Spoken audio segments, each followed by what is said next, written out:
Over the years, Lucy's health began to decline. Little did the people know in her kingdom, she had a terminal illness called Neuroimmune Deficiency Syndrome. It was not known to the kingdom at the time, but the illness was fatal and it could cause the queen to feel weak and worsen over time. Joseph showed up more often for his wife. Levvenia did not know of it due to her father because he wasn't around with the family often. Less than any of one of her friends would play with her, the lonelier Levvenia became. However, she was grateful that Katerina would take the time to either play or hang out with her to make her daughter not feel so lonesome. Lucy gave her a special ring. That ring was meant to call Blue Hedgehog and to spend some time with the young princess. His name was Sonic the Hedgehog. Every day, whenever no one would play with her, he would visit the Cat Kingdom to play or just simply hang out with Levvenia. One day, when Levvenia was 12 years old, Lucy succumbed to over her illness and died from the long-term battle of NIDS. Joseph, as a kind person, changed to a cruel, wicked, and cold, heartless monster. He went to Levvenia's bedroom and gave her nice clothing to Katie, Jessica, and Samantha. Then he did call Marcus over to hold one of Levvenia's arms, so that he held Katie's other arm. Levvenia tried as much as she could to get them let go, but they were too strong. Because of this, she had to witness her father, Jessica, and Samantha destroying her special ring. Joseph said, "From now on, you are forever to be made in this kingdom, and you will not have any meals unless your job is done." He then turned over to see his former friends. "Come, my children, let us be off," he said to Katie, Jessica, and Samantha, and Marcus left the room. As they were about to close the door, Joseph said, "And as for you, you start working on breakfast at 4 a.m. Good night." He slammed the door, and she was left alone. Levvenia kneeled down on her knees and picked up the remains of the ring. She cried herself to sleep.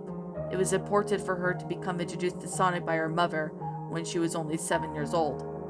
Meanwhile, at the orphanage, Katerina felt horrible for her close friend, and she was in her bed, crying as she heard her voice.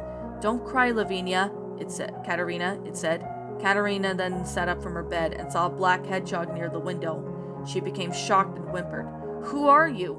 "Not to be afraid of me, Katerina," the black hedgehog said. "I am Shadow the Hedgehog, the ultimate life form. I was brought here by Taka and Chaos." "Taka and Chaos?" Katerina said. "I must have heard their names somewhere." But she brushed off her confusion and asked, "What are you doing here?" Shadow then walked up to Katerina and talked to her. "I am here to bring you a friend," he said. "A friend?" Katerina asked. "Yes," Shadow answered. "He is a robot. He will comfort you whenever you feel stressed or sad or worried when I'm not here." In the instant, Robot came into the orphanage, landed on Katerina's bed. "Hey there," he said. "I'm Bokum the robot. What's your name?" "My name is Katerina the cat," Katerina said. "It's very nice to meet you, Brooklyn. Or Boken, whatever it says." "The pleasure's all mine," Boken said. "In addition to this, I will also tell you what will happen," Shadow said. "What do you mean, Shadow?" Katerina asked. "Levvenia will tell you the truth about your mother," Shadow answered. "I thought he was going to say to blow the popsicle stand," Boken whispered. "But that's part of the plan of leaving the kingdom," Shadow explained. "Now, Katerina, don't judge Levvenia harshly. You are like a sister to her, and she would be devastated if she loses you too." Katerina nodded. "Okay, I understand," she said. "I am still going to be by your side no matter what." "Good," Shadow said, grinning. "I must get back to Station Square. I will try my best to stop here to see how you two are doing." And with that said, the ultimate life form left the orphanage. Within a matter of a year, Levvenia worked very hard in her best to keep her family satisfied. However, when her father faked her friends and brushed it off and the hard work she has done, she led her to believe that she did nothing was good enough to make them happy. On the other hand, Katerina and Boken followed the young cat to hang out with them, when they were the only people who Levvenia could possibly make them happy. Once in a while, Shadow would visit the orphanage to check on Katerina. One night he had said, "Katerina, this is my last night here because tomorrow is your big day." "You mean Levvenia will tell me about her mother?" Katerina guessed. "That's right," Shadow answered. "As I said on the first night, not to judge her harshly. She loves you very much, and she would never intend to hurt your feelings in any way." "I understand that," Katerina stated. "I love Levvenia, even if she was my sister." "Well, that's what matters," Shadow said. "And within a matter of days, you will find me in Station Square." "Please tell me what Station Square is," Katerina asked. "And where is it?" Boken asked. Station Square is a city that's so many attractions like amusement park, so many restaurants, a lot of hotels, and a casino, and it's only 5 hours away. Shadow explained. It is where I live with my friends, one of which being Sonic the Hedgehog. Sonic? Levvenia knew him, Katarina pointed out, but she said that they lost contact after her father destroyed that special ring. The Black Hedgehog felt sorry for the former princess, but led him to his idea. Why don't you tell her your plan? Shadow suggested. Katarina was confused by it, but explained. Tell Levvenia that you're escaping the kingdom and that she should escape too. That way she'll be able to be with Sonic again. She then realized this and her robot friend, and of course she could not reunite with Sonic for so long. I think that's a great idea, Katarina said. Me too, Boken said. Well, in that case, I wish you two as well as Levvenia the best of luck, Shadow said. They started with the final ring before he left. The next day, Boken and Katarina were waiting for Levvenia in the field, near the kingdom. As soon as she showed up, Levvenia felt tired and hungry. She almost finished as if she hadn't eaten in a while. Feeling concerned for her friend, Katarina asked, Levvenia, are you okay? I'm alright, Levvenia said. I'm just so hungry. Well, you should be in luck because we have a basket full of apples, Boken said happily. She then handed Levvenia one of the apples. As soon as she took the bite off of it, she felt so much better. This apple's really good, Levvenia said. Thanks, you guys. They were full after eating the apples, so they decided to see the entire view of the ocean. Levvenia decided that it would be a good time to tell Katarina the truth. But before she could begin speaking, she took a deep breath. Katarina, Levvenia began, we've been friends for a very long time, but I thought I should tell you something. I've wanted to get this off my chest ever since my mother died. Katarina turned to her. What is it, Levvenia? It's that, Levvenia said. My mother was also your mother. Wait, are you saying that we're actually sisters? Katarina asked. Identical twin sisters, Levvenia said, her voice trembling with sadness with regret. We were both born on the same day, but we got separated. My mother wanted you to live with Nancy, the maid of this castle, because she wanted to protect you from father. When your dad is also my dad? Katarina asked Levvenia, and she nodded. Tears began to form in her eyes. So you might as well go ahead and hate me for the rest of your life, Katarina, she whimpered. I lost too many of my friends since my mother died, and I can't stand the thought of losing you as a friend. And sister, Levvenia began to cry. Katarina might have been hurt a little bit, but he shook it off as a remorse and placed her hand on her sister's shoulder. I'm not going to hate you, she said. You're not? Levvenia asked. Of course not, Katarina answered. My mom had to do the same thing to you when we did to protect us both from Dad. She then took her sister's hands while reassuring her. And you're not losing me either. Besides, we're sisters and we make ourselves look out for each other. So you won't leave my side? Levvenia asked, drying her tears. Never, Katarina started. They shared a sisterly hug. However, they allowed Boken in the hug as well. And you girls are like my older sisters, Boken said. They realized that they found each other as a real family. What should I, do? Levvenia asked. We're getting out of here, Katarina answered. And how are we gonna do that? Levvenia asked. Simple. You should just leave the kingdom tonight on the next day. Boken and I will escape the orphanage, Katarina said. That's a great idea, Levvenia agreed. The bell rang, meaning break time was over. I gotta go, you guys, Levvenia said. I wish you the best of luck. Same to you, big sis, Katarina said. Thank you, little sis, Levvenia said, and they shared a sisterly hug. Afterwards, Levvenia hugged Boken. Take care of Katarina, Boken, she said.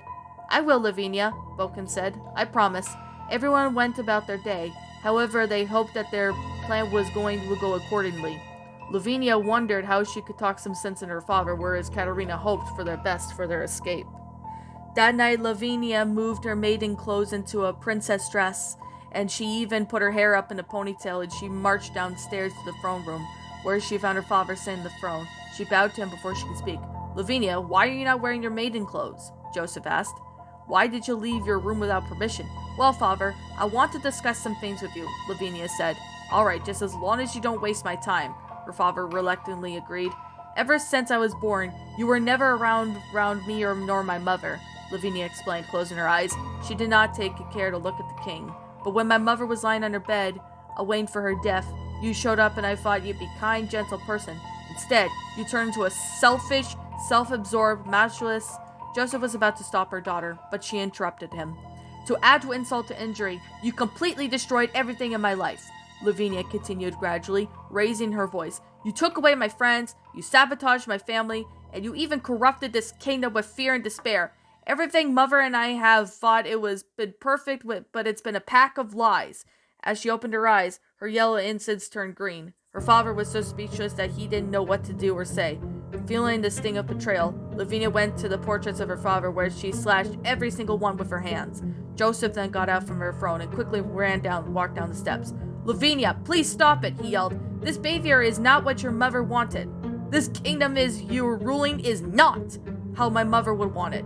Levvenia yelled, correcting him. She wanted to rule the entire kingdom with peace and happiness. She would never want her villagers to work very hard to earn food or water. You're sentencing them to their deaths. She grabbed a small picture of her parents at their wedding. In addition, she married you for love. She wanted you to be around with the family, Levvenia shouted. And those were dreams that were a queen, a wife, and a mother, and you threw them right out of the window. She then threw a picture at her father and hit the ground, causing it to break. This made her father outraged. Because of your decent behavior, I will have your friends teach you a lesson, Joseph said. With that said, Marcus entered the throne room first. Levvenia, is that any way I would call you my love? He asked. If so, you are sadly mistaken. He then ran towards her with a welding sword. He was about to swing at the princess girlfriend, until Levvenia blocked his sword, preventing him from hurting her. I wouldn't have called you my love anymore, Marcus, Levvenia said. By that time, her fur started to turn green. And you have every opportunity to be a wonderful boyfriend, and you crumbled it all down to the ground. Her entire body glowed green. Levvenia became strong and knew how to throw her former boyfriend across the room. Marcus had landed on her grandfather clock, causing it to break and knocking him out in the process. Joseph was stunned by this, so he shook it off. Katie, Jessica, Samantha, he called. Get her! On it, Katie said. Here goes, Jessica agreed. I guess so, Samantha sighed. The cat sisters were about to knock the green glowing cat out with the best of their abilities, only to be defeated by her. Levvenia kicked Katie in the stomach, grabbed Jessica by the collar and slapped her across the face so hard, and grabbed Samantha's fist, while her hair was tossed to the room. She then landed at the knight statue, knocking it completely over. Joseph shouted, You cowards! Looks like I'm gonna have to take you to prisoner, and you'll be in the dungeon for the rest of your life. But before he could come any closer, Levvenia used her magic to knock him out cold. Then she placed everyone else in the room asleep. She was finished knocking everyone out as cold as she could. Levvenia felt her hands down to her knees and then transformed back to normal. She then realized she caused a terrible mess in the throne room, and she quickly ran out of the castle, not before letting her going into her room, but to pack her suitcase and grabbed her cloak. Levvenia made a beeline for the stable, where she was greeted by her horse Claire. She got on her horse and rode it out of the kingdom at this point in time. She then realized that she had to live as an exiled princess, so she decided that her best bet was to put her days as princesses and as a maid behind her. The next day, Levvenia was exhausted from the overnight trip, but that did not stop her and her horse until they entered the city. She was amazed by the sight of the buildings and the fountain of the city. However, she was also confused about what this city was called. She came across a blue hedgehog, a young fox, and a red echna walking down the block. Excuse me, sirs, Levvenia called, greeting the boys and getting their attention. I hate to bother all three of you, but do you know what this place is called? This is Station Square, the fox answered. This is your first time here? Yes, actually, Levvenia answered. I'm also looking for someone named Sonic the Hedgehog.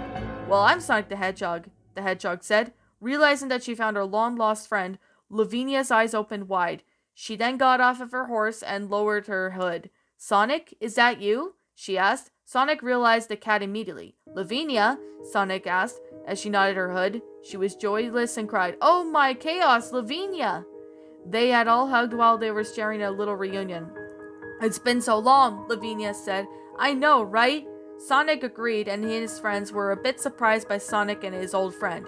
You must be Levvenia the cat, the fox said. Are you the princess from the Cat Kingdom? Yes, Levvenia answered, introduced herself to Sonic's friends. My name is Levvenia the cat, and I'm an exiled princess from Cat Kingdom. My name is Miles per hour, but most people call me Tails, he said. And I'm Knuckles the Echna, guardian of the Master Emerald, the Echna said. It's a pleasure to meet both of you, Levvenia said.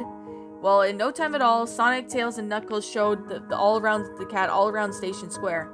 She was very interested in the entire city, so she decided to make this her permanent home. But she noticed something that the clothing that most people wear, that they look like at a princess outfit. Well, it looks like I'm going to be staying in Station Square. I might need to dress like these people, Levvenia stated. How come? Tails asked. Well, you see, back at the kingdom, my people always had to wear dresses like this, Levvenia answered. I'm afraid that this fashion's out of style. No worries, Veenie, Sonic said. There's a place called Honey Clothing. They'll have your new outfit in no time. He then took the cat's hand and quickly made their way down out inside the Honey Clothing. Once inside, they were greeted by the CEO of the company named Honey the Cat. Hi, sweeties, she greeted them. Welcome to Honey Clothing, where we design dresses and clothing off of your choice. If you don't look sweet, you are not wearing honey. What can I do for you? Hey, honey, this is our friend Levvenia the cat, Sonic said.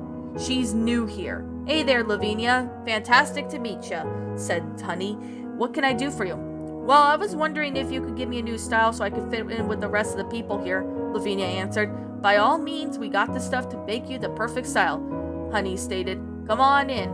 She then took Levvenia by the hand and they made their way into the designing room. There, Honey and the employees measured Levvenia and began to design the brand new outfit.